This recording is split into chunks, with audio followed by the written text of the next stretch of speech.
Siendo Honestos es presentado por RICA, Clínica Abreu, Referencia Laboratorio Clínico, General de Seguros, Banco Atlántico.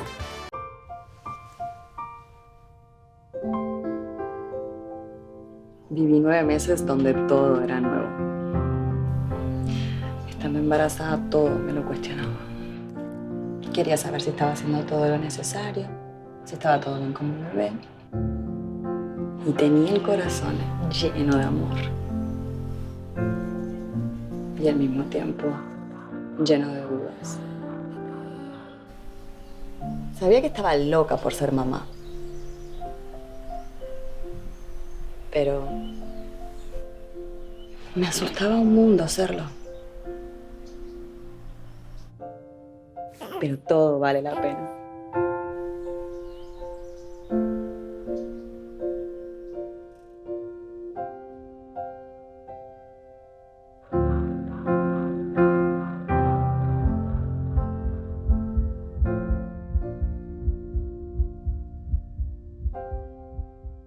Yo no soy de los que retuerce la realidad para acomodarla a mi criterio.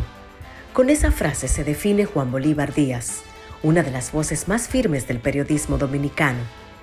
Enfrentó con su pluma a Balaguer, se jugó la vida en tiempos de persecución, levantó la bandera verde contra la corrupción y desde Participación Ciudadana puso límites al clientelismo y al abuso de poder. Hoy, en Siendo Honestos, conversamos con él sobre la crisis del periodismo, las luchas de la sociedad civil y una pregunta que atraviesa el presente. ¿Ha cumplido el gobierno de Abinader la promesa de que la corrupción sería su principal línea de batalla o ya se siente el desgaste? Esa biografía que acabamos de presentar, esa presentación, da cuenta del compromiso que significa para nosotros este programa de hoy. Quiero dar la más cordial bienvenida a Juan Bolívar Díaz, colega. Qué gusto llamarte colega. Juan, ¿te puedo tutear? Muchas gracias, claro que sí, por supuesto. Hace tiempo que sigo tu trabajo y me encanta el esfuerzo profesional que haces. Qué honor. En una época que el periodismo está bastante en crisis. ¿Tú crees que estamos en crisis? Sí. ¿Por qué, Juan? Vamos a arrancar por ahí. Porque Es una conversación entre colegas. Se ha perdido la profundidad, la superficialidad, la competencia con la rapidez de las redes, Sí. con la superficialidad. La competencia por ver cuál hace más escándalo y no hay demasiada corrupción también en el medio, Sí. demasiada gente que trabaja por encargo, hay verdaderos sicarios y hay una propensión a la difamación y a la injuria muy grande. Nosotros fuimos periodistas críticos, yo lo fui toda la vida, pero a mí nunca me demandaron por injuria, ni por difamación, ni nada, realmente. ¿Cuál es la consecuencia de eso? Porque cualquiera podría pensar, bueno, eso es un problema de los periodistas que resuelvan su tema. Pero la consecuencia para eso, al menos en mi opinión, es algo muy valioso, muy preciado. Sí. Y es nuestro sistema democrático, o sea, nuestra vida en sociedad, tal y como la conocemos, con sus fallas, ¿eh? Sí. ¿Cómo lo ves tú? El impacto directo. Bueno, el periodismo históricamente y en nuestra región ha tenido una responsabilidad muy grande. Primero, los fundadores de nuestras naciones casi todos fueron periodistas, comunicadores. Y además es lógico porque querían comunicar y vender una idea, convencer a la ciudadanía y ganar adeptos para la fundación de lo que fueron las repúblicas iberoamericanas. Y tú pasas por casi todos los fundadores y siempre ejercieron de alguna manera el periodismo.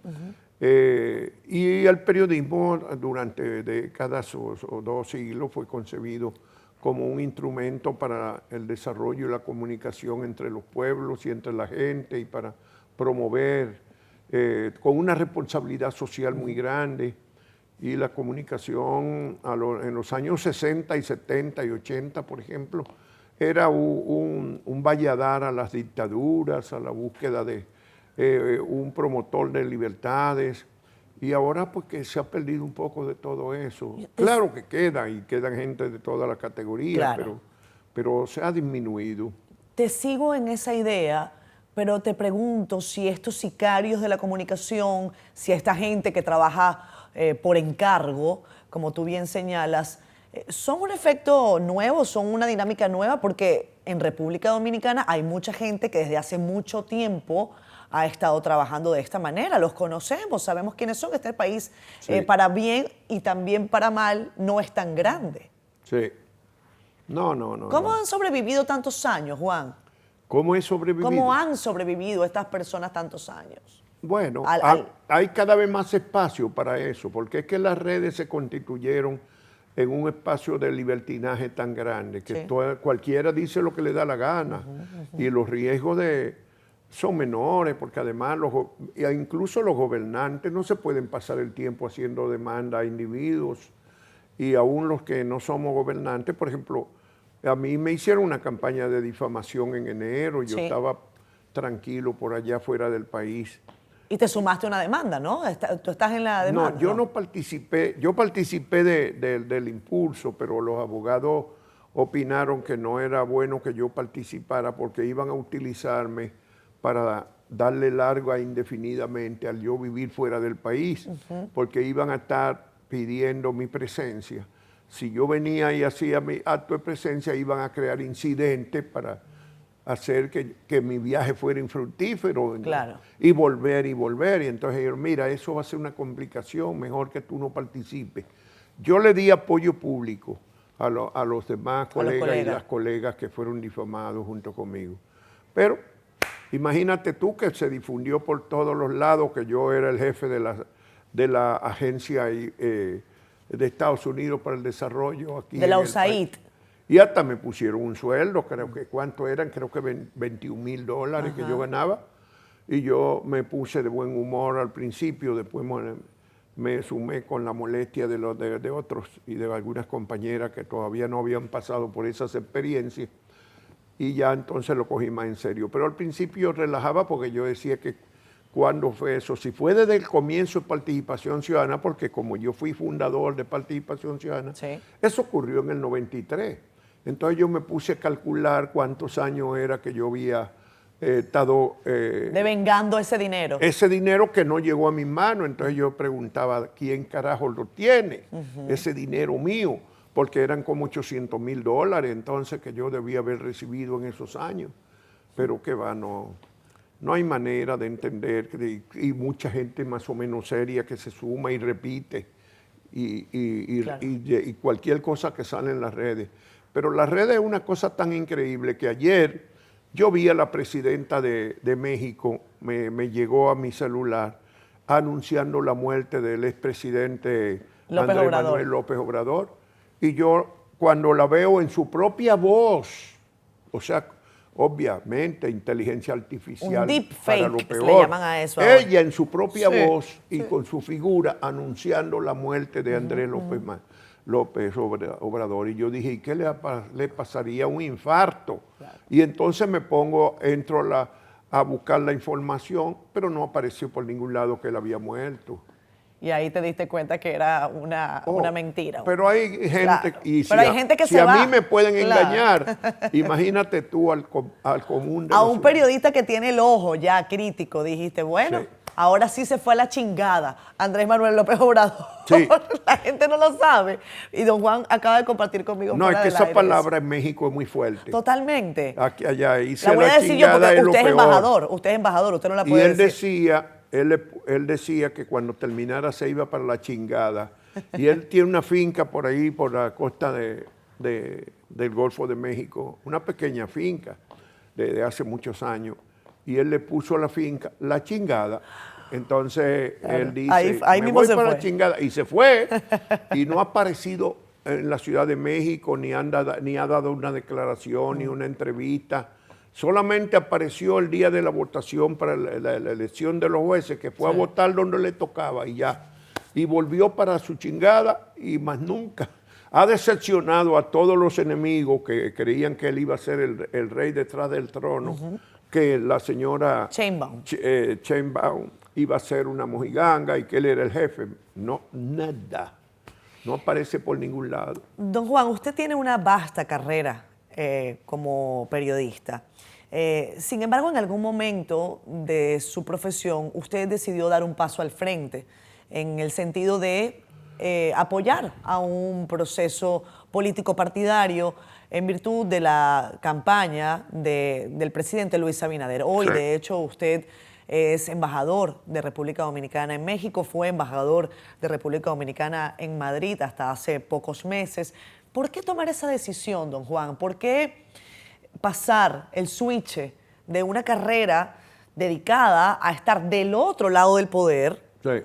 a decir, voy a estar ahora al lado del poder?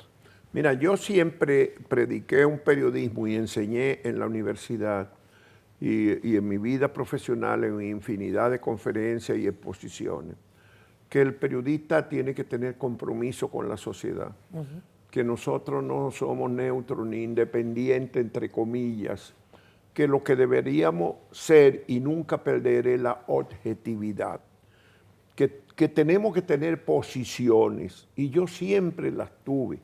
Lo que pasa es que uno tener posiciones es una cosa y romper la regla de la objetividad es otra. Claro. Por ejemplo, yo tenía posiciones en contra de determinado gobierno, pero yo, si el gobierno iba, las encuestas o la percepción era que iba a reelegirse, yo no decía que iba a perder. Nunca hice eso. Mis análisis están ahí escritos durante décadas, escribiendo análisis. Yo siempre iba por lo seguro, por lo que era la realidad, y eso era independientemente de que me gustara o no. Ahora, yo fui fundador de Participación Ciudadana con otros ciudadanos, entre ellos Tony Isa Conde, que dicho sea de paso, le rindo un reconocimiento, ha muerto hace apenas 3 o 4 semanas, Sí. y menos, como 2 o 3 semanas. Y nosotros buscábamos cambiar el curso de la corrupción, mejorar el sistema electoral, dejar atrás los procesos de burla y de fraudes electorales. La Participación Ciudadana se fundó en el 93, después del fraude del 90. Y lo primero que afrontó fue el fraude del 94. Entonces, nosotros estábamos en favor de lo que hacían los fraudes. No, estábamos en contra. Claro. Ahora, ¿eso quería decir que mi trabajo profesional estaba condicionado? No. No, yo enseñaba en la universidad que si su mamá tiene un cáncer, usted tiene que aceptar que tiene un cáncer. Usted ha dicho, y tengo esta cita suya, yo no soy de los que retuerce la realidad para acomodarla a mi criterio. Exacto. Y usted tiene que saber que si tiene un cáncer, usted tiene que darle un tratamiento y buscar que sea lo menos doloroso, que el desenlace sea lo más llevadero para ella. Lo entiendo. Pero si usted lo ignora, usted está convirtiéndose en un fracasado. Sí. Entonces la sociedad es como es, no como uno quisiera que fuera. Y yo nunca confundí mi deseo con la realidad social. Ahora, ¿qué pasó? Que nosotros nos cansamos de observar elecciones y de diagnosticar Problemas, abusos claro. electorales y el clientelismo electoral y el abuso de los poderes del Estado que Sí. se metían en las campañas hasta el tuétano. Y llegamos a la convicción de que eso y la corrupción era exactamente lo mismo. Y la corrupción alcanzó niveles tan grandes que uno tuvo que decir, yo llegué a un momento que me estaba retirando hacía tiempo. Yo pasé 5 o 6 años retirándome. De 1+1 y de participación. Bueno, primero en la empresa me decían, no te vayas, todavía tú estás bien. Claro. Bueno, me fui quedando un poco. Y llegó un momento en que yo dije, mire, cuando pasen las próximas elecciones, yo me voy ya y me voy a quedar porque yo quiero estar dando testimonio de la lucha contra la corrupción y por la limpieza de la democracia. Y por eso me quedé. Entonces, yo fui de lo que planteé que había que buscar un frente político-social para desplazar esa corrupción. ¿Por qué? Porque nosotros tuvimos la Marcha Verde. Yo fui de los promotores abiertos de la Marcha Verde. No era confuso. Yo no tenía un doble estándar. Yo lo decía claro. Y yo participaba en la Marcha Verde y éramos... Pero la Marcha Verde, ¿qué pasó? El gobierno tuvo la habilidad de no reprimirla. Al no reprimirla, la Marcha Verde se fue consumiendo en su propia salsa, porque pasaron 2 años haciendo marcha y llegó un momento que el gobierno no le hizo caso, a pesar de que cientos de miles de ciudadanos por todas las ciudades grandes se movieron, Y llegó un momento que dijimos, mira, aquí lo único que puede hacerse es buscar el desplazamiento de este gobierno con un gran frente que convierta ese sentimiento, que la Marcha Verde no era partidaria, era muy diversa. Pero te recibía el apoyo de partidos, Pero sí, tenía que se montaron un ahí. sentimiento de insatisfacción. Sí. Entonces vamos a convertir lo más posible a recuperar ese movimiento, la gente que está en ese movimiento, en aras de un cambio político que ponga límite. Y por eso yo me involucré y lo escribí. Lo escribí en mis artículos y lo dije en Teleantilla varias veces, que yo esta vez ya yo no iba a ser observador electoral. Yo decía, ya yo me cansé de observar y de diagnosticar los cánceres de esta sociedad. Y me involucré, esa es la realidad. ¿Y por qué apoyó usted y por qué decidió apoyar al proyecto del PRM? Habían un montón de partidos, habían otras opciones. ¿Por qué decidió acompañarlo en ese momento? Por realismo político. Nosotros empezamos, el movimiento comenzó en la sociedad civil, Sí. el Frente, no comenzó en los partidos ni en el PRM.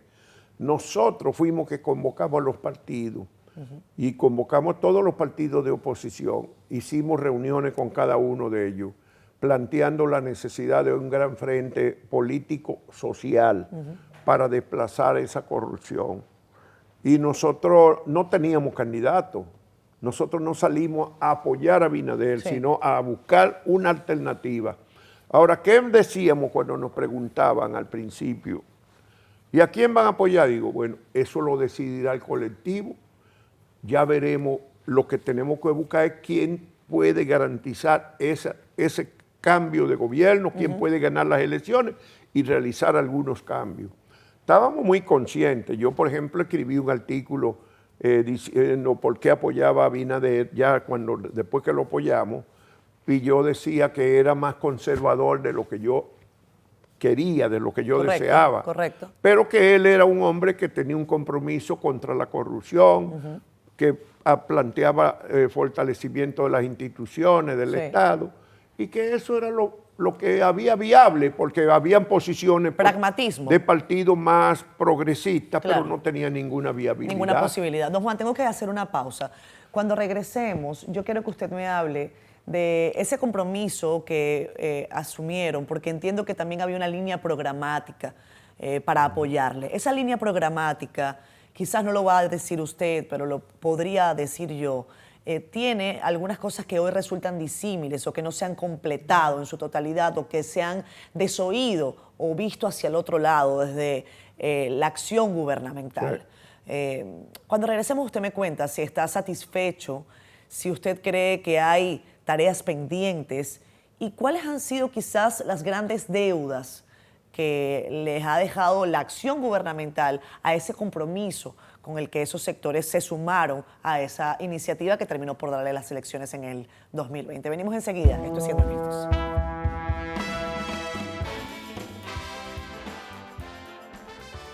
En medio de esta conversación quiero contarte que tus años dorados merecen un sol brillante.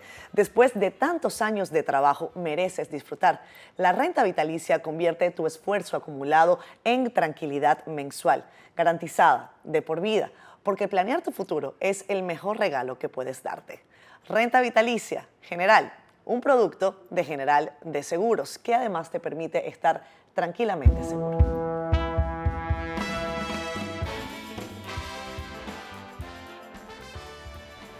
Regresamos con más. Juan Bolívar Díaz está con nosotros. Le preguntaba en la parte anterior si se ha cumplido esa línea programática con la que ese movimiento Marcha Verde abrazó una causa electoral en el año 2020. ¿Se ha cumplido? ¿Qué se ha quedado fuera? Bueno, cumplirse, nadie puede pretender que se cumplen un programa como ese que tenía una visión de desarrollo y una visión de justicia, de equidad, de transparencia, de limpieza, de fortalecimiento institucional. Nada de eso se logra de la noche a la mañana, ni aquí ni en ningún país del mundo. Y pretender que se van a hacer, bueno, los llamados cambios revolucionarios, Sí. que en algunas partes al comienzo fueron muy efectivos o muy significativos históricamente o políticamente, pero muchas veces devinieron en vuelta hacia atrás, porque las sociedades no cambian tan rápido como uno quisiera. Los vuelos de uno, los vuelos mentales de ideales, viajan por escalera, ¿tú entiendes? El autoritarismo, la cultura tradicional, la corrupción, la apropiación de los bienes de todos, Sí. eso va por ascensor. Entonces hay que pararlo, el ascensor hay que pararlo en algún momento, pero pretender que lo vamos a extirpar en unos años es difícil. Mira, en las mediciones internacionales que se hacen sobre transparencia, lo que hace Transparencia Sí. Internacional y Amnistía, países nórdicos son los que tienen menos nivel de corrupción, pero ninguno tiene 10 de 10. No sacan 100 ninguno. Los que están siempre arriba, que son Noruega, Suecia, Finlandia, Canadá, esos países, no Estados Unidos, esos países normalmente están en 88, 87, 89, no llegan ni a 90. ¿Qué quiere decir? Que siempre hay en la sociedad y la propensión a la corrupción. Decir que aquí se extirpó la corrupción, pero ni hablar, no hombre, no, que va. Ahora, que se ha mejorado mucho el control del gobierno, que hay una dirección de compra y contrataciones del Estado que ha anulado cientos de contratos, en estos días anuló 27 de un solo tiro, en estos 5 años. Bueno, eso ya es un avance de la sociedad, porque antes no se anulaban los contratos que se hacían por abajo, no se anulaban, como no habían procesos. Participación Ciudadana publicó 2 libros sobre la corrupción, de 50 años de corrupción, y ahí están recogidos todos los procesos de denuncia grave, de escándalo, pero no hay una sola condena. No llegaban a los tribunales. Entonces, pero hablemos de algo eso. se ha avanzado en la sociedad. En esa materia, yo diría que bastante. Que más independencia del Ministerio Público, claro que hay más independencia. Que las cortes, por ejemplo, la Junta Central Electoral, el Tribunal Superior Electoral, los jueces de la Suprema Corte, los jueces de la Cámara de Cuentas, ya no son los dirigentes del partido.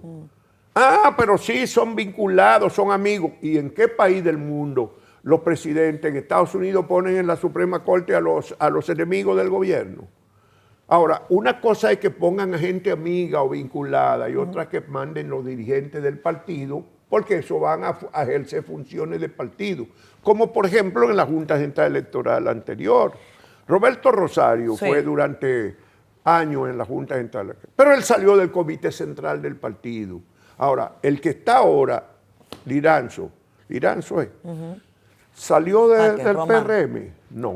No, más bien estaba más No es cerca. un dirigente Estaba del más PRM. cerca de otra línea partidaria. Entonces, o alguna afinidad, por él- decirlo de alguna él manera. Ojo, eso se dijo que fue un pacto, Tiene don Juan. afinidad con alguien. con Eso el se dijo que fue un presidente, pacto, don Juan. Debe tenerla, porque en ninguna parte del mundo se pone a otro que no lo tengan. Claro. Siempre hay, de alguna manera hay algún vínculo.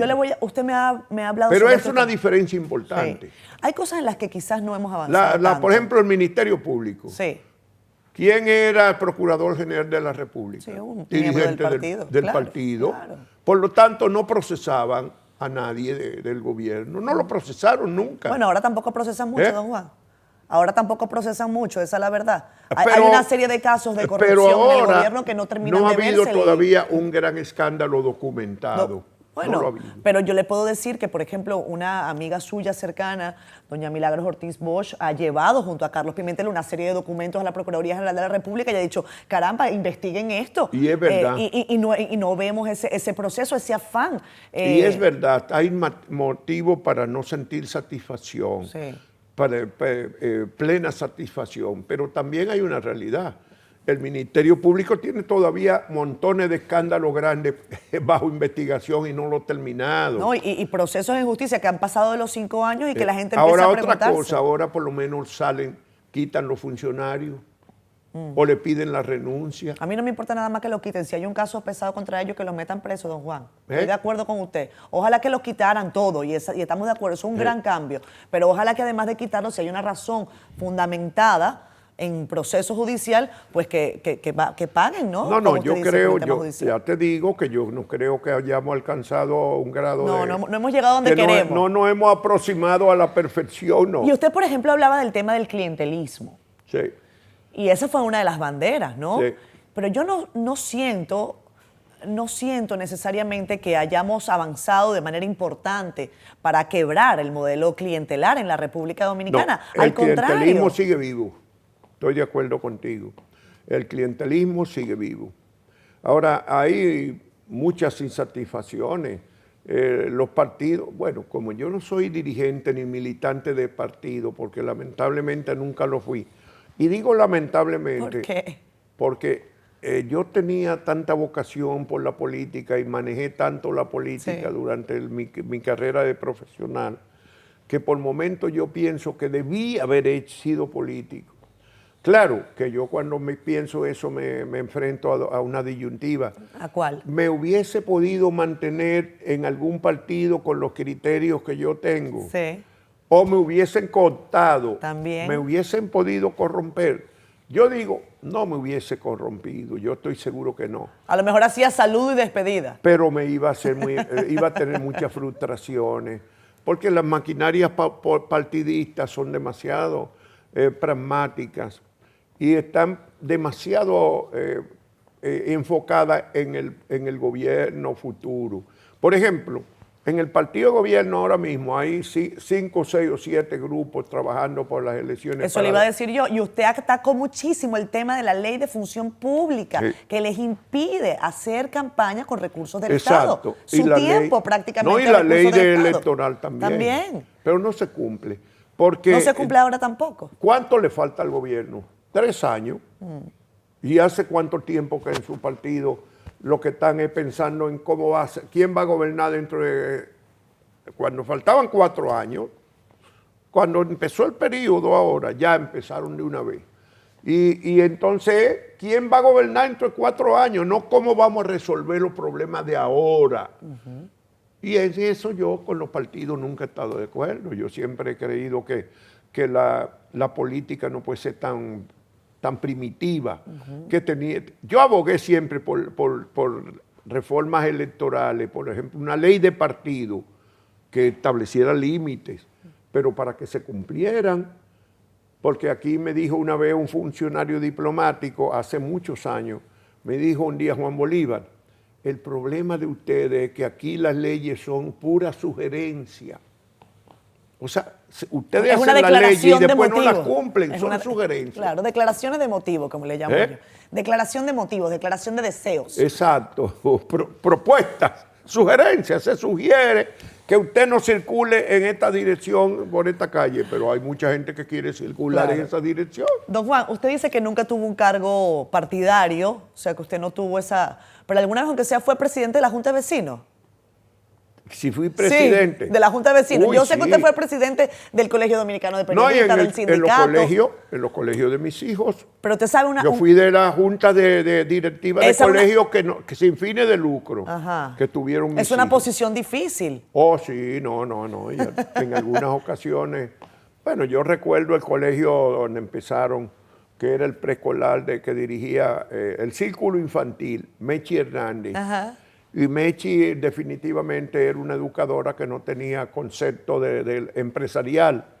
Y nosotros éramos que luchábamos para que ella le aceptara que había que aumentar la tarifa, teniendo a nuestros hijos ahí. Pero yo decía, pero es que Mechi, mira, subió la energía eléctrica, subió esto, subieron los gastos, los materiales, subieron el combustible. Hay que aumentar la tarifa este año. Ella no quería. Estamos en época escolar. Ahora que usted menciona eso, ¿usted recuerda su época escolar, cuando usted fue a la escuela? ¿Cómo era esa escuela de Juan Bolívar? Hábleme un poco de eso, hagamos ese ejercicio reflexivo con lo que estamos viendo hoy, ¿no? Los niños están en clase, mucha gente se hace la pregunta, ¿no? Son otros tiempos. Bueno, yo fui a la escuela en la era de Trujillo. Sí, señor. Y en los años 50 que yo estaba en la escuela. Y la verdad es que era diferente, pero es que la sociedad era diferente. Esta sociedad en los años 50 tenía 3 millones de habitantes. Es igualito que la delincuencia. Y te dicen, pero antes la era de Trujillo. Digo, claro, primero era una dictadura que tenía un control muy grande social. Claro. Y segundo, en el barrio nos conocíamos todos. Allá donde yo vivía, por ejemplo, en María Auxiliadora o en el barrio Mejoramiento Social, después de las 10 de la noche, uno sabía quién entraba y quién salía, porque habían pocos carros, y uno veía el carro, ahí va fulano. Y en el barrio, cuando entraba alguien extraño, todo el mundo lo veía. Por lo tanto, la delincuencia era más difícil de materializar, porque nos conocíamos todos, o casi todos. Entonces, la escuela era igual. Ahora, el magisterio tenía una época que era más romántica, como llaman. Romántica quiere decir que atendía a ideales, el ideal del maestro. Y yo todavía en la universidad era eso también. Pero cada día más esta sociedad se ha materializado, y toda la sociedad universal, y la gente ha perdido un poco esos impulsos. Y los profesores ya no se dedican como antes. Y la lucha por la supervivencia de la gente día por día, la sociedad de consumo y de demostración conduce a la gente a convertir en fundamental lo que es secundario, el tener cosas. Y bueno, hay una que es importante, que es la supervivencia, Sí. o sea, tener cómo resolver los problemas fundamentales. Pero bueno, hay una sociedad diferente, y esa es una realidad muy, a veces triste. Claro que los que estamos viejos y siempre creemos que el tiempo pasado fue mejor, Sí. y tal vez también exageramos un poco eso. Usted decía que el mundo es como es. Pero me gustaría antes de la pausa que usted me diga cómo lo quisiera usted. No, yo quisiera un mundo donde la bienes alcanzaran mucho mejor para todos, que no hubiera una concentración tan grande de la riqueza, que no haya tanta gente excluida del bienestar, que no haya discriminación ni racial, y aquí hay. Claro que si tú lo dices mucho te van a decir que tú eres un barbarazo, pero hay discriminación racial. Una muchacha negra que se gradúa no tiene la misma oportunidad que una blanca que se gradúa en la universidad. Eso todos lo sabemos, pero lo negamos. Bueno, pero que haya equidad racial, equidad social, no se discrimine a nadie por razones religiosas, pero que tampoco los religiosos le quieran imponer a toda la sociedad su propia visión religiosa de la vida, porque no es justo que no tiene esa visión, usted quiere imponérsela por ley. No, usted debe predicar y convencer a la gente de que su mensaje, de que los principios que usted milita, yo soy un cristiano, pero yo no trato de imponerle mi visión cristiana a nadie. Yo trato de que la gente acepte los valores del cristianismo, y los trato de vivir yo y de cumplirlo yo, porque eso es lo primero, el ejemplo de lo que uno tiene que ser, es ser coherente con lo que uno piensa, pero no imponérselo a los demás.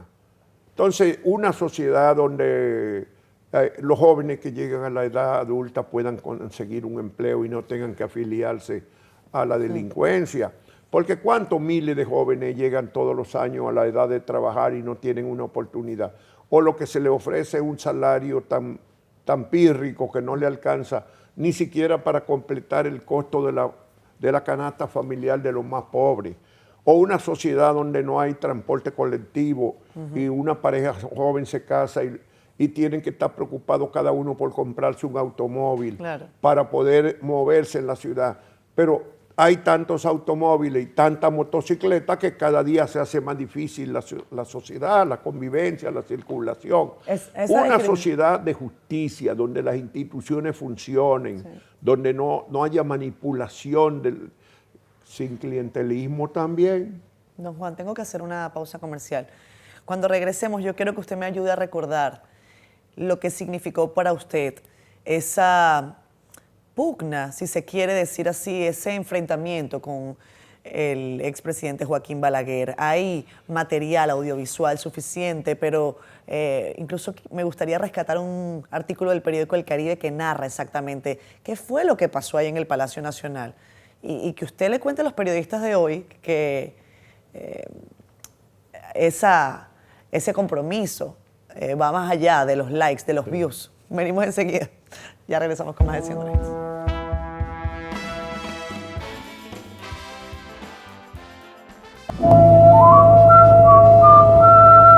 En la vida lo principal es disfrutar de buena salud. Por eso a cualquier edad siempre es conveniente tomar diariamente la rica leche rica. Rica es salud y larga vida, porque es pasteurizada bajo un riguroso control de calidad. Leche rica para ti, también para ti. Mami, ¿cuántos años tú tienes? ¡Acorde! A cualquier edad es conveniente tomar la rica leche rica. Oí clarito que dijeron salud. Con leche rica, lo más puro de aquí.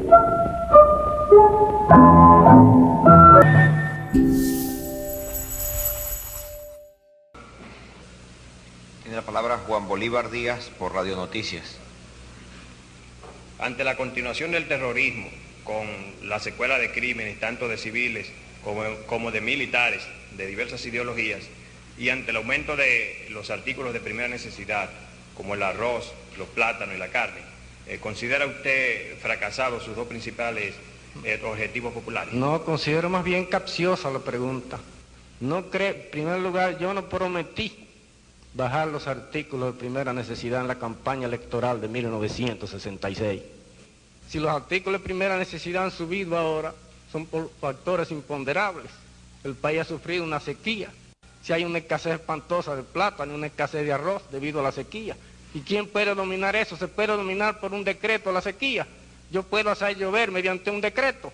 Tengo medios económicos, recursos para contrarrestarla.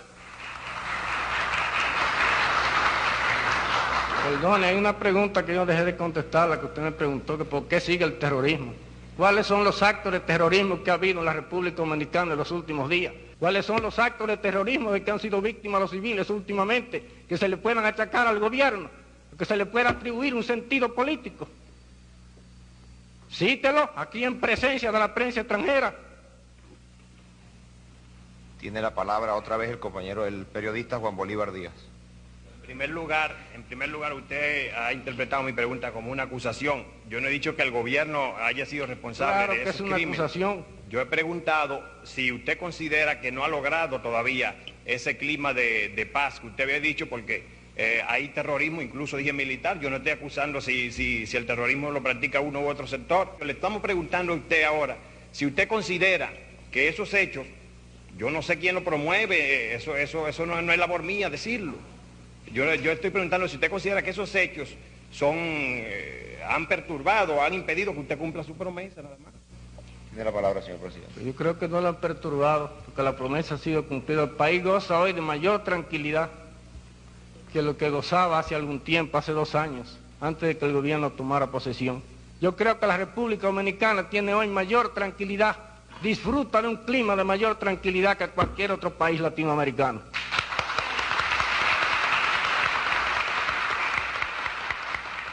Regresamos con más. El señor Juan Bolívar Díaz está con nosotros. Su tiridame con Balaguer es de antología. Y quiero que me cuente exactamente qué fue lo que pasó. ¿A usted no le pasó un frío por el cuerpo cuando tuvo que hacer otra vez esa pregunta? Bueno, yo tuve una formación profesional en una escuela de periodismo de primera categoría en México, que era una escuela de origen católico, la escuela de periodismo fundada por la iglesia. Por los jesuitas. Y fue de la primera escuela de periodismo de habla hispana. La fundaron en 1948. Y yo llegué en el 66, en enero del 66. Lo cierto es que yo tuve un año aquí y convalidé un año y terminé en 2 años allá porque la carrera era 3 años y medio. Y el último medio era de práctica. Y yo lo hice paralelamente porque yo tuve que trabajar medio tiempo para poderme mantener como estudiante en México. Entonces yo llegué con un nivel profesional bastante sólido. En la Escuela de Periodismo nosotros, por ejemplo, se hacían debate toda la semana y los estudiantes teníamos que participar, preparar para participar en debate, y eso era una cosa seria. Yo me acuerdo que yo participé en un debate sobre la guerra de Vietnam, que empezaba a coger fuerza en esos años. Y entonces yo vine, para mí, ya yo estaba entrenado en la práctica del debate. En la práctica de la contradicción. Yo fui a esa rueda de prensa pensando que podía preguntarle a Balaguer sobre las dos promesas fundamentales que aunque él ganó las elecciones del 66, impuesta por los invasores del país, porque él fue el candidato de los invasores. No se puede, y el país estaba intervenido militarmente, y aquí, en cualquier parte del mundo, cuando hay uno invasor, por más que llamen elección, eso es elección entre comillas. Pero bueno, y era que él era el candidato de la paz y que iba a bajar el costo de la vida. Entonces yo le dije, era el segundo aniversario del gobierno, que al llegar a la mitad del periodo, si él creía que había fracasado en sus dos objetivos principales, porque aquí siguen matándose los ciudadanos, y le dije civiles y militares de diversas ideologías.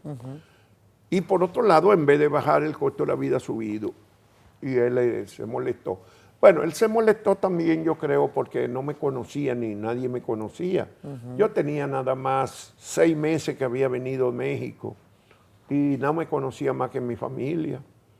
Yo había estado fuera del país esos años y él se molestó mucho porque él me miró y vio, yo era flaquito, ese carajito, ¿quién es?, que hace esa pregunta, ese freco. Y él pretendió que me iba a aplastar, por eso empezó golpeando la mesa. Y él pensó que me iba a aplastar, pero lo que no sospechó era que yo iba a tener fuerza para decirle, pero que usted no ha respondido a mi pregunta.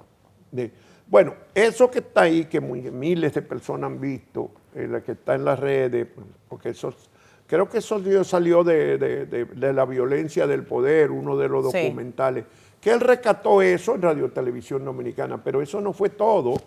Esa fue la versión, digamos, televisiva de lo que pasó. El incidente completo lo publicó El Caribe del día 2 de julio del 68, o sea, al día siguiente, porque fue tan notable el incidente, era una rueda de prensa televisada en vivo al país, como el segundo aniversario del gobierno, que El Caribe lo transcribió las preguntas y respuestas, y es que está completo todo el incidente. Y lo que concierne a Silvio Erasme, que me dio respaldo, porque el presidente me acercó a mí con una pregunta de la que él me hacía. Diga los nombres, ¿cuáles son esos muertos que usted se refiere? Yo me salí porque yo tenía un déficit, al no haber estado viviendo en el país, yo no dominaba los nombres. Entonces yo le dije, presidente, pero si se publican en los periódicos, todos los días salen en los periódicos. Y me fui por ahí. Pero la verdad es que Silvio sí tuvo tiempo de elaborar una lista de nombres. Y le dijo, usted le estaba preguntando al colega Díaz cuáles eran las víctimas. Y él leyó y le dijo, vamos a dejarlo ahí para no hacer muy larga la lista. Y entonces él se contradijo, porque a mi pregunta él alegó, cuando yo insistí, que aquí este país era el país más tranquilo del mundo, que aquí no había nada, que no había nada. Y cuando Silvio le puso todos esos nombres, entonces él habló de fuerzas incontrolables y lo atribuyó a la revolución del 65 y dijo que por cada 10 muertos, 9 eran militares o policías y 1 civil. Era al revés. Mataban policías y militares también, pero era al revés. Es decir, por cada 10... Esa proporción era distinta, probablemente era como 8 civiles y 2 militares o policías. Pero él lo dijo al revés. Cuando usted salió... Pero entonces se contradijo, porque acababa de decir que no esto era el país más tranquilo y después empieza a hablar de las fuerzas incontrolables. Cuando usted salió de ahí, ¿a dónde fue? Cuando salió del palacio. No, yo fui para mi casa caminando a pie, pero yo no tenía auto todavía. ¿Y su mamá no lo llamó por teléfono y le dijo, pero muchacho, tú te estás poniendo loco? No, de los periodistas, un venezolano y un puertorriqueño de los que estaban en esa rueda de prensa, se acercaron al final a mí preguntándome si quería si yo quería que me acompañaban. ¿A tu casa? Y yo le dije no. a mí no me va a pasar nada. Yo dije, pero no me va a pasar nada. Ahora, acabando el país entero de ver esto, no me van a coger preso, ni van a caer a tiro. Y tú sabes que yo vivía del otro lado del palacio. Cerca. Yo vivía en la Trinitaria esquina Abreu, a media cuadra de la 30 de marzo. Pero en esa época el palacio se entraba y se salía por el lado sur, por la escalinata del lado sur. Yo bajé mi escalinata y le di la vuelta al palacio para salir al otro lado, oscuro, por ahí por donde estaba, yo no sé si sigue ahí el DNI, estaba ahí, había árboles en esa calle, salía a la 30 de marzo y salía a mi casa, como 4 cuadras, pero dándole la vuelta al palacio oscuro. Vamos a comerciales, don Juan. Cuando regresemos, me cuenta brevemente qué pasó por su mente el día del atentado con carro bomba, que también se armó una gran discusión en el país, porque hubo algunas versiones que decían que eso había sido autoinfligido. ¿Qué había sido? Que había sido, que fue un autoatentado incluso, se mencionó en ese tiempo. Para que usted me cuente esos días lo que estaba pasando, lo que motivó eso y la conversación incluso en casa después de haber sufrido un atentado de esa índole. Lo hablamos ahora en Siendo Honestos. Porque el mejor cielo es el de tu tierra. Cielo RD, la póliza de repatriación que te permite en los momentos más difíciles contar con un aliado que te brinda el apoyo para que tu ser querido repose además en su tierra amada. Cielo RD, un producto de General de Seguros que te permite estar tranquilamente seguros. Regresamos con más. Juan Bolívar Díaz está con nosotros. Cuénteme su relato de esos días, de ese día, qué pasó, cómo lo recuerda y qué ha sabido después del paso de los años que quizás en primera instancia no podía saberse. Bueno, el atentado fue 1 año y medio, 1 año y pico después de la entrevista con Balaguer. Sí.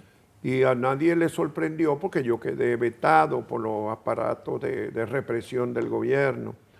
Pero yo siempre desde el primer momento dije que era una intimidación, porque el carro, aunque lo explotaron y voló en pedazos, si me hubieran querido matar, me matan cuando yo estacioné el carro a las 10:30, 11 de la noche, porque era una calle desierta, muy poca, mataban a mediodía en una avenida, pero en esa época, en 70 estaba la banda que asoló el país, pero a mí me hubieran querido matar, me dan 14 balazos cuando y dejaba el carro toda la noche ahí afuera, porque yo no tenía estacionamiento dentro de mi casa, y fue mi primer carro, por cierto. Y cuando lo vi, cuando la bomba, que yo fui y vi el auto, yo dije, pero si me hubieran querido matar, me matan cuando lo paré aquí. Y por lo tanto yo seguí en el ejercicio del periodismo. Yo era director de Notitiempo, que era el noticiario de mayor audiencia en esa época en el país, a nivel nacional. Y era muy fuerte. Notitiempo era no solo las informaciones, sino los editoriales y los comentarios, era muy fuerte. Y lo que hacíamos en vivo también. ¿Y después de eso usted no averiguó más sobre...? Sí, bueno, las versiones que nosotros pudimos establecer fue que fue un comando de la policía que puso la bomba. ¿De los incontrolables? De los incontrolables. Y dijo, el jefe de la policía nos impresionó, era Guzmán Acosta, no Guzmán Fermín el hijo, sino el papá Guzmán Acosta. Y cuando fuimos un grupo de periodistas que fue conmigo del Sindicato Nacional de Periodistas Profesionales, yo estaba sentado, había mucho de pie, pero entre los que estábamos sentados, y él se dirigió a mí y me dijo, señor Díaz, yo lo único que le puedo garantizar es que esta jefatura de la policía no ha tenido nada que ver con esa bomba. Esta jefatura, dije. No sé las demás. No sé las demás, pero esta. Esta jefatura, no, que quiere decir el jefe. Claro, claro. Pero no puedo responder por quién fue. Claro. La policía nunca investigó eso se quedó así. Pero ese no fue el principal problema. Yo me quedé, pero 8 o 9 meses después fue el problema más serio que me obligó a salir y además todo el mundo me dijo que no esperara un tercer aviso. Claro. Porque el que me estaba espiando me dijo que me iban a matar al otro día y me dio todos los detalles, la información y los nombres de los dos que me iban a matar y todo. Y eso lo obligó a exiliarse una vez más. Eso lo obligó a irse a Sí, México. no, porque además nosotros hicimos la denuncia correspondiente y vino la investigación.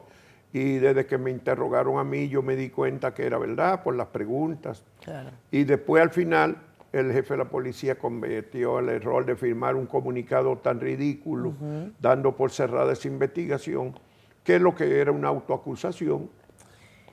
Esa experiencia me deja pensando en algo. Incluso en los gobiernos más autoritarios, en los gobiernos que lucen estar blindados, en los gobiernos que lucen estar sólidos, hay lo que se le llama liqueos, filtraciones, gente que no actúa con la misma dinámica, porque el que le informó a usted que le iba a pasar a eso tenía que ser alguien de adentro. No, claro que Entonces, era de adentro. ¿Por qué pasa eso, don Juan? ¿Qué pasa por la cabeza de una persona? ¿Es un deseo de justicia? ¿Qué moviliza a una persona que aún dentro de una estructura vertical, como el caso de un gobierno autoritario, decide actuar por justicia, actuar conforme a la humanidad o a la amistad? ¿Cuál es ese valor que está ahí dentro de la gente para eso? En este caso era que él estaba cargando un muerto muy pesado. Ese fue el problema. Y era porque él no era amigo mío, ni conocido, ni familiar mío. Pero él estaba cerca de mí porque él era que me estaba siguiendo, me estaba espiando. Pero él había cargado uno muy pesado y eso lo tenía muy mortificado. Tenía remordimiento de conciencia. Esa es la razón por la que él me dijo. Yo no lo quiero, voy a hacer. porque cuando yo le pregunté, tuvimos envuelto en una discusión porque yo creía que era otra intimidación. Y después de 2 horas de discusión con él en mi oficina, yo le dije un momento, ¿y por qué tú tienes tanto interés en salvarme la vida? Porque él a toda costa me quería convencer de que era verdad. Y yo lo dudaba. Y en un momento determinado me dijo, es que yo estoy cansado de tantos crímenes. Y entonces, ¿y tú participaste en alguno? Le dije, tú mataste uno, ¿verdad? Y me dijo, no, yo no he matado a nadie, pero yo he participado en muertes. Y me dijo la de fulano, ajá. Digo, pero eso fuera un policía uniformado y tú me dijiste que tú eras el servicio secreto. Sí, pero yo fui quien lo ubiqué. Lo ubiqué, el que le da seguimiento, ¿verdad? Él no me dijo a mí que me estaba ubicando, por eso fue muy cobarde de su parte. Y un error, porque él me dio los nombres de los que me iban a matar. Y cuando vinieron los interrogatorios y las investigaciones, nosotros dimos los nombres, no los publicamos, pero sí se los dimos a la comisión investigadora. Todavía no se sabe. ¿Todavía no se sabe? Sí, todavía. ¿Todavía no sabemos esos nombres o sí? ¿Son públicos? En mi memoria yo lo digo todo. Y ya yo la terminé. En la memoria lo digo todo, pero ¿Cuándo salen, don Juan, su memoria? ¿Cuándo salen? Yo he tenido salen? alguna consideración porque al fin de cuentas a él no le fue tan bien. Después él lo descubrieron como el que habló, porque era el que estaba cerca de mí. Claro. Y entonces él no se acusó. Ni nosotros dijimos, están fulano y fulano, sino ese fulano no apareció. Claro. Entonces lo cogieron. Y le fue eso, una novela, eso fue muy largo el proceso, muy complicado. Pero yo me tuve que ir del país entonces, esa segunda vez. Y usted sabe que nosotros nos tenemos que ir porque el programa se nos acabó. Pero don dije Juan. que me iba por un año, y al año yo estaba trabajando en Washington, ¿sabe dónde? ¿En dónde? En el departamento de prensa para América Latina de la Conferencia de los Obispos de Estados Unidos. Ajá. Ahí era que yo estaba trabajando en Washington. Y yo salí de México porque mi vínculo, acuérdate que estudié en una escuela católica de México. Sí. De Y periodismo. por eso brincó para allá. Entonces yo tenía los vínculos y por eso fui a trabajar ahí a Washington, me contrataron estando en México. Y yo al año recogí, me voy y nadie quería en la oficina, no querían que yo viniera, que tenían temor, ellos conocían mi historia. Y no, usted no se va. Y yo me voy y vine y volví a la Candelada. Porque además éramos guapísimos en esa época. Muchos de mi generación se murieron porque se cedieron de guapos. yo por lo menos acepté en un momento determinado cuando todo el mundo me dijo, vete. Que tenía que irse. Y me fui. Y yo le dije, me voy por un año, yo vuelvo al año y volví. Pero me fui, me enfrié. O me dejé enfriar, como tú quieras. Y ahora también usted está frío. Ahora usted está frío porque ahora usted no está en periodismo. Ahorita usted está en... Pero de vez en cuando todavía me sacan por ahí. Tira la candela también, don y Juan. me tiran al medio de la candelada y cosas. Tenemos que irnos, don Juan. El programa se nos acaba. Sin embargo, a mí me dijeron que usted estaba hace poco cantando ranchera. ¿Ranchera? Sí, venga para acá. Mira, me dijeron a mí que usted canta muy bien. De aquí, de CDN. Entonces, y de mire, otros medios aquí Vanessa Padilla, nuestra productora. Llegaron por allá, por México. Mire, yo le traje su sombrero. Si usted se lo pone conmigo. Imagínate tú. Para que nos hagan una foto, don Juan. Ahí es. Ahí estamos, a ver. Ahí va. Ahí está, venga que lo ayudo. Venga que lo ayude. Aquí le voy a ayudar yo, para que salga bien. Vamos a ver. Ahí estamos. Ahí está. Ajá. Bueno, pues eso fueron esos periodistas que estuvieron allá. Y entonces yo le dije que... Venga, que lo voy a ayudar porque quiero que salga bien. Querían ir a ver un mariachi. Yo lo llevé a un lugar donde tocaba mariachi. Entonces, pero muy bueno. ¿Y usted canta bien? ¿O desafina? Yo desafino porque yo tengo problema auditivo desde niño. Es verdad, es verdad. Yo soy baja audición desde niño. Es cierto, es cierto. Ahora ya tengo que usar aparato para oír mejor, pero siempre... Yo tenía buena voz, pero desafinaba. ¿Cuál es su ranchera favorita? Bueno, hay muchas. La Viquina. ¿La Viquina? Uy, la Viquina. Tiene pena y dolor. Y no conoce el amor.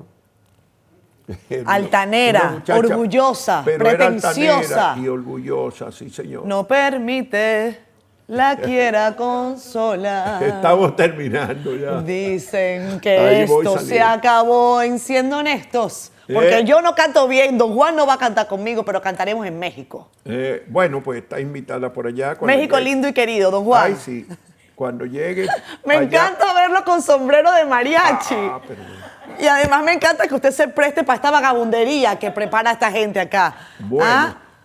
Gracias por venir al programa. Yo tengo mucho aprecio por México, porque es el país de América Latina que más valora su cultura, su historia, sus pueblos originales.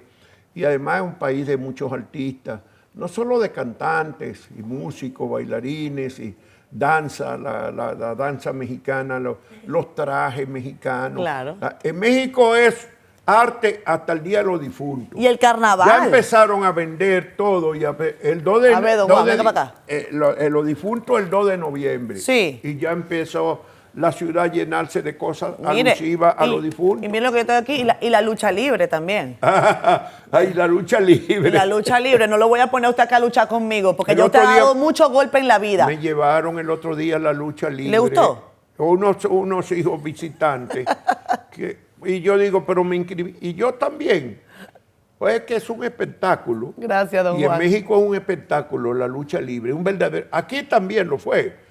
Ya Veneno también era un espectáculo. También. Que por cierto, a mí me confundían con Ya Veneno. ¿Se parecía usted a Ya Veneno? Cuando yo tenía barba y la entrada de la frente éramos parecido a la cara. A ver, póngase ahí a la cámara para ver si es verdad. Cuando yo andaba por los barrios, por ejemplo, yo iba mucho al botánico, al zoológico, con los sobrinos, con los hijos. Me decían Ya Veneno. Póngaselo ahí, mire, estos son unos bigotes y una cosa, póngaselo ahí en la... Los muchachos me llamaban Ya Veneno. Y yo entonces, yo era bastante delgado y yo así me cuadraba. Se cuadraba. Usted ha luchado mucho, don Juan. No pude engañar un día a un borracho. Yo iba manejando, venía de la playa, me paro en un semáforo, bajo el vidrio y viene el tipo con una botella de cerveza grande tambaleándose. Y cuando me ve, dice, Ya Veneno, y se lanza para arriba del carro. Y yo lo único que acierto es sacar la mano para darle la mano y contenerlo. Y entonces dice, ya. Cuando sacudió el brazo como que le pareció y me miró así a la cara. Ahí dice, coño, se le parece, pero no es. Borracho y todo, pero lo ese reconoció. brazo no puede ser ya veneno. Claro, no, esa fuerza no, don Juan. Qué gusto. Gracias por prestarse además a esta vagabundería. Esta producción de este programa es terrible. Son tremendísimos, nos hacen maldad a cada rato. Qué honor tenerlo en el espacio, don Juan. Muchas gracias, Catherine, muchas gracias. Gracias. Muy amable y te deseo muchos éxitos. Muchas gracias a usted, Bueno, don Juan. hasta Hasta el próximo domingo. Cuídense mucho. Nos vamos con música. No, es que YouTube no pone que no podemos. El problema. En la televisión no teníamos ese problema. Poníamos la música que queríamos. La Viquina. Nos fuimos con eso. Chao, chao. La Viquina.